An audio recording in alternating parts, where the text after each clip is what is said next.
One night while I was studying, I had the thought to check on Camilla. My husband Todd had taken our only working car at the time, and Camilla did not live within walking distance of my home.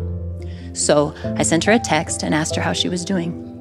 We exchanged text over the next hour, during which time I discovered that she had had vertigo and missed several days of work. But she was feeling much better, had returned to work that day, and was now cleaning her house. After I completed my studies that night, I had this thought: you should take Camilla some soup. It was not possible for me to accomplish that right then, so I wrote it down in my notebook. I realized between Camilla's work schedule and mine that the earliest I'd be able to deliver the soup would be after I got off work the next day. I didn't even have soup to take to her, so I set an alarm in my phone when I got off work to go straight to the store and buy some soup. The next day was a difficult day at work, and by the end of the day, I had forgotten all about the soup. As I got in my car, longing for home, my alarm went off to remind me. I'm so tired, I thought. I just want to go home. It's not like she's expecting me. Maybe I'll just take it tomorrow.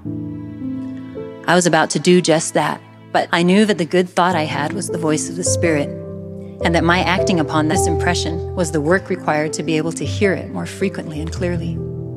So instead of delaying my response and going home, I went to the store, bought some soup, and drove directly to Camilla's home. She should be home from work now, I thought as I ran up the stairs to her apartment. I knocked on the door and waited for a while. When she finally opened the door, it was just slightly, enough that I could see that she was in her bathrobe. I held the soup through the small crack in the door and said, "The Lord asked me to bring you this soup." Camilla reached out and began to cry. She told me that she had a bad cold and hadn't gone to work that day. She said that 15 minutes before I arrived, she had been tearing up her apartment looking for soup that she thought she had.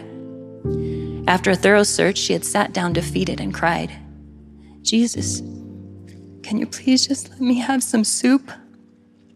I could feel his love so strongly as I stood there. His love for her and his love for me. I have seen enough to know of a surety that every time I act in faith on a prompting from the Lord, his purposes are accomplished. I don't need to know his purpose to be obedient, and I don't need to see his purpose accomplished for it to happen. I am willing to go forward in faith and leave the outcomes to him.